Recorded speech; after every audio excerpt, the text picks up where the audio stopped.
Hey, what's up, you guys? It's Rox, and I am coming to you today with a review for the BET Hip Hop Awards. I know y'all thought I was going to do a Basketball Wives review, thought I was going to sneak one in on y'all, but I did not watch the show. I knew if I watched it, I was going to be tempted to review it, so I was just like, I'm not even going to turn TV on. I took a nice, long, languishing bath, and I got my ass in the bed, so didn't see it, but I will review it next week, because I missed it, and a lot of people have been asking me why I'm not doing it anymore. And you know, I need to be able to do a video every week, and that show forces me to do a video every week. But this Hip Hop Awards came right on time, so no Basketball Wives, Hip Hop Awards. So let's get to it. Okay, y'all, so the awards. I don't know what was up with the awards categories. You know, normally they have Best Male Rapper, Best Female Rapper, Best Rap CD, you know, Best Rap Collaboration, and what was the other ones? You know, I did like the 16 bars thing. You know, that was cool and stuff, but they just, all of the categories was weird. Actually, they only really did, you know what, I think really they might actually, okay, you know what, it makes sense now. I think they probably only showed the nominations for the ones that the people were there, because nobody was there. None of the Cash Money people were there. None of the Rockefeller people were there. Rockefeller rappers, you know, people on that label were there. Actually, none of the big name stars that we all think of when we think of rap were there. So BET probably, instead of having a whole bunch of awards that nobody was able to accept for, they probably just showed the ones that the people was there. Even though Chris Brown wasn't there, he was a big winner, but Busta Rhymes was there, and he was able to accept for him, so that's probably why that happened. But I want, you know, I don't know why the rappers don't support, like the big name, the A-list rappers don't support this show. Like, I think maybe it might be because of the hip-hop, I mean the regular BET Awards that was just on in June. Maybe they don't feel like it is like necessary, but you know, hip-hop is important to the music world right now, and I think, you know, it does deserve its own award show. But yeah, I don't know, I wish that Deborah and what's the guy's name, the producer, CEO, and Steve somebody, anyway, I wish that they would just work on getting the talent to grow and getting people to, you know, come on the show, because I was tired of looking at them same few people over and over, you know, and it's a lot of music out there. Why we got to be looking at the same 5 folks? We're gonna kind of go in order. First of all, y'all, Mike Epps, he is just naturally funny to me. I mean, I look at him and I laugh. I see him and I just see Day Day. And y'all remember it next Friday when he was like, y'all see that big bitch out there and y'all ain't even do nothing. He's a really good host. He's perfect for that venue. T.I., you know, he got out there with Young Jeezy, and I guess he has a song with Young Jeezy, and then he did one of his new songs out right now. You guys, one word for T.I. is fine. What kind of jail was T.I. in? Why do some people come out looking like Gucci Mane and the rest come out looking like T.I.? I mean, his lips wasn't chapped or nothing. I mean, he looked like he ain't missed a beat. Who was next? Wiz Khalifa, y'all. Now, I like Wiz Khalifa. He just seems like he's a good dude. I like his music. You know, I like Wiz Khalifa. But y'all, I'm going to tell you something. If Wiz show up at one more award show looking like that, then it's going to be a damn problem. When he was standing there and it was just like the silhouette of his body, I was looking at that TV and my daughter just said, ugh. I was cracking up because I was like, oh my God, he is so skinny. He looked like a grasshopper with some cut off khaki shorts to the knee and an afro. Like, you know, listen. I'm real glad that the rappers now have gotten to the point where they not sagging no more, because really everybody last night had on clothes that fit. But I'm going to blame Lil Wayne for this whole rocker, rapper, skateboard kind of look, and the tattoos. I mean, he just looked dirty. You know, maybe if he just push his chest out some, you know, maybe he all sunk in, just he about here with it. It was like he was standing there. It was like he was like he was like kind of skinny. El DeBarge, you guys, I love El DeBarge. I love all of the DeBarge. I love all the DeBarge family. I was nervous for him last night. I was. I mean, I want him to have the comeback that he deserves, y'all. His album is really good. If you guys don't have it, you know, go cop his album. It's really, really good. And but last night it was like kind of weird having him up on stage. He didn't look sure. I don't know if he on that narcotic still. Remember Ike said, no, now I ain't on that narcotic. Oh, I want El to win, but last night that was kind of that wasn't right for him, I don't think. Wale came out, and I like Wale. He's cool and he got like some kind of small little bit of sex appeal. It's weird. Like, he ain't nowhere near my type kind of person, but I might have a little bit of a crush on old Wale. And then Meek Mill and Rick Ross came out and they did that I'm a Boss song. And y'all know that song cracks me up because it's just like, I'm a boss, I'm a boss, I'm a boss, I'm a boss, I'm a boss. Ugh. Rick Ross with his grunting self. I was just like, oh, that song cracks me up. It's so hype. It's like, it's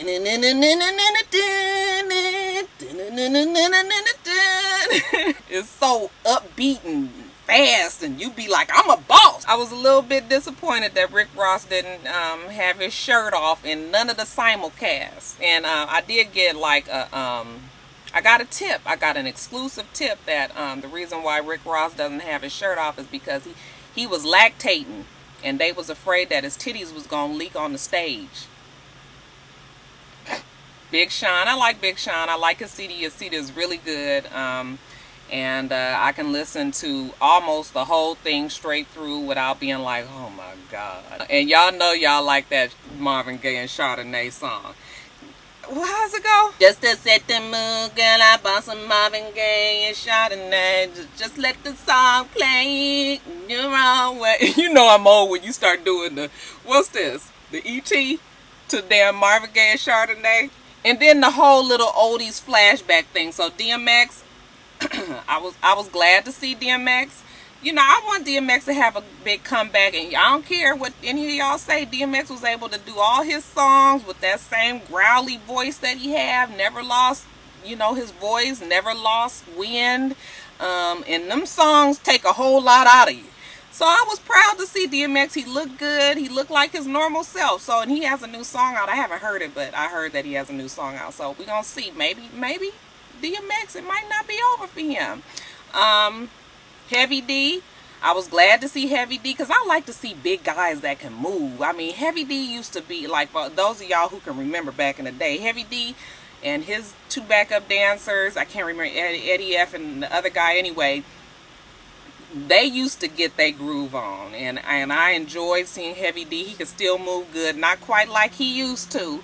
But he still was good. It was very entertaining and everything. And then when Tyrese got out there, now y'all listen now, I love me some Ty. I love old Chocolate Drop just as much as the next person, right?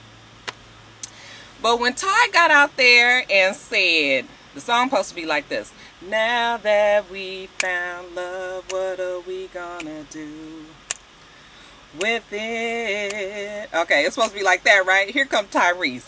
Now that we found love, what are we gonna do?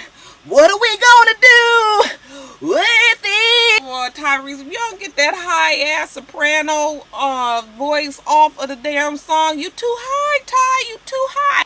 And I was glad to see Too Short, too. You know, that's a shout-out to my West Coast roots. Too Short, actually, the funny thing, just a little side bit of information, my son had a homecoming football game that night.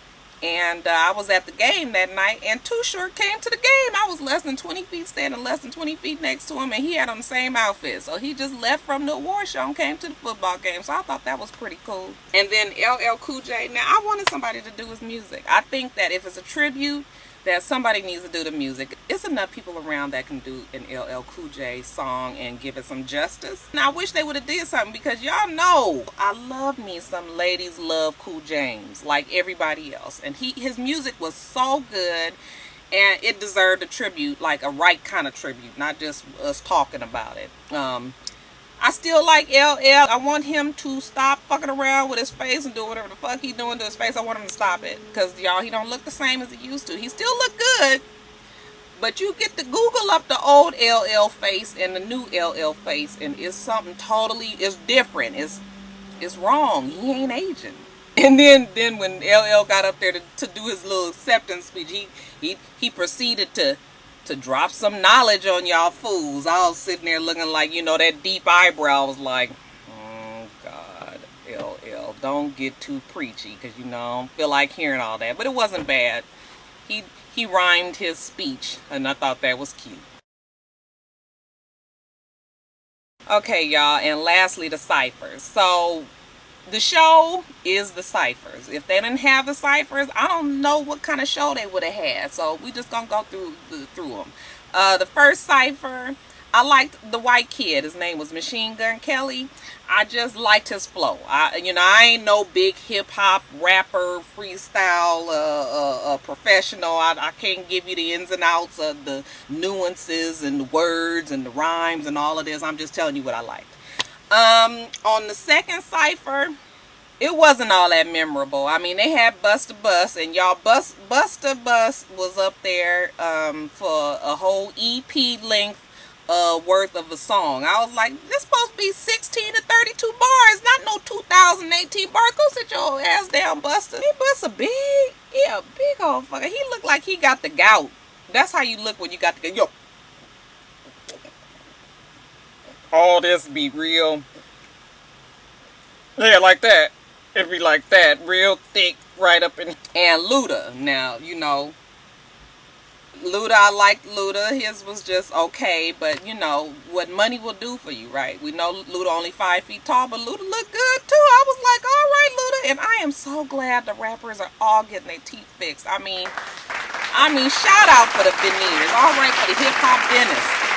Hip-hop dentist. Third one, y'all, I'm gonna have to give it to my girl, Lady of Rage. Oh my God, I was so pumped up to see Lady of Rage. I rock rough and stuff with my afro puff. Rage, rock on with your bad self. Remember when she said, busy as a beaver? You best believe it. This grand diva's coming to you with the speed of a cheetah. Me. Oh, y'all ain't know Rocky had a flow like that. What? I love Lady of Rage, and like I said, she has so much talent. Her CD was really good, and she got caught up in all that death row mumbo jumbo as it was falling, you know, as it was falling, the whole little empire.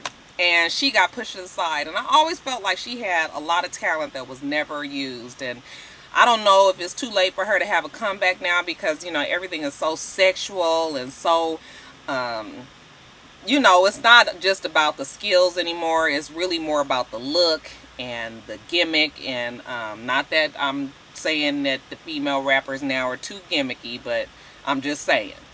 But yeah, Lady of Rage, I was like, man, I will pay to see Lady of Rage if, you know, the tickets was low enough.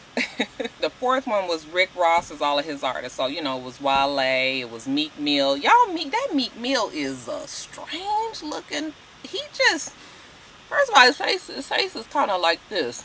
So when he be rapping, it's like, I'm a boss. His mouth, like, all this is wrong up in here. Can you imagine kissing him? I bet you his breath smell like 2-day-old meat stuck in your teeth. Like, I need him to get in touch with the hip-hop dentist.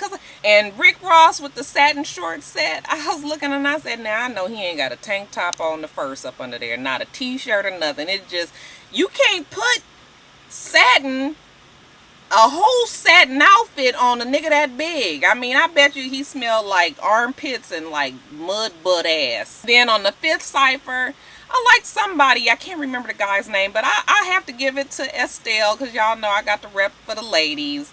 And I didn't know Estelle rapped, and she actually was able to hold her own, and I enjoyed listening to her. I like to hear people that have like a little twinge of an accent too, so I'm kind of biased on that kind of thing. But I thought Estelle did good, don't y'all? And then on the sixth one, it was Ace Hood, Tigger, and Chris Brown. And y'all, I like all them, so I liked all of them guys. Ace Hood, I love that Hustle Hard song. You know how in your mind you be thinking how you think a person is gonna look, and you really like the song for real, cause you like, oh, I bet you he gonna be strong looking and this and that, and then you see him, you be like, that's my first time seeing him. I was like, oh, Tigger. Now, do he always look like he in special ed? And Chris Brown. Now, y'all know I'm 40 years old, and I know that Chris Brown is still a baby, but I tell you, I sure like to look at old Chris Brown's ass. He just, ooh, he look like he a good time, y'all. Y'all know he, don't y'all start. Y'all know y'all saw them pictures of Chris Brown. Did y'all see him? And then the 7th cipher, of course, we're going to give it to Eminem. I mean, Joe Budden was in it. I always wonder what happened to Joe Budden. I remember he had Pump It Up. I liked Joe Budden back in the day, but he never came out. But he's always still kind of relevant. So I guess he's still doing his thing. But yeah, Eminem, hands down, got to give it to him. He is in his element when he is in those type of environments where he can just flow and, you know, just catch a beat and listen to me try to really just become analytical on y'all ass. But when he can just kind of just be out there and just say whatever the hell he wants to say, which is what he does anyway. But I enjoyed Eminem. So that's it. That is the show. Like I said, it wasn't bad. The show wasn't bad. The show wasn't good. It was just like, you know, I'm gonna be patient with the show because it's just starting. And you know, these things gotta grow. So I'm not gonna write it off. You know, I didn't feel like I wasted 2 hours. And trust me, I've seen some award shows that I was just like, that's some bullshit. Real fast, I was gonna do a video for this, but I can just do it at the end of this. I hit 500 subscribers the other day, and I was so pumped up. So excited because, you guys, I could have a tendency to talk myself out of doing things, and I've been able to stick with this since January and basically put a video out every week since January, and I'm proud of myself for that, and I'm proud that you guys come and watch my channel weekly, and actually some of you have got to the point where you ask for me, and I know that 500 is nothing compared to these ones that have thousands and thousands and thousands of subscribers, but I appreciate each and every one of you guys. I really do put a lot of thought into my channel. I talk to my friends about it. I know they're probably sick of me, you know, talking about my channel and all these things, but I just have a lot of high hopes for this, and you guys have all made it possible for me. So thank you, thank you, thank you, thank you, thank you guys. I'm just going to keep on trying to do it until it gets bigger and bigger and bigger. I just like to reach people, and this is my best way to do it. So thank you guys all so much for supporting me. Make sure you guys, if you haven't subscribed already, to subscribe to this channel. This is for itsrox, and I'm itsrox. I have a beauty channel that I still got to plug because that one is like a baby now. So and this channel ain't really a grown-up either. This channel is now just kind of like an adolescent. But I'm trying to grow that channel, and that's on Foxy Roxy, so you guys can subscribe over there for you girls and guys out there who might be interested. But yeah, that's it. Thank you guys so much for watching. I hope that you have a wonderful, wonderful rest of your day, and I plan on doing the same. Until next time, Roxstars.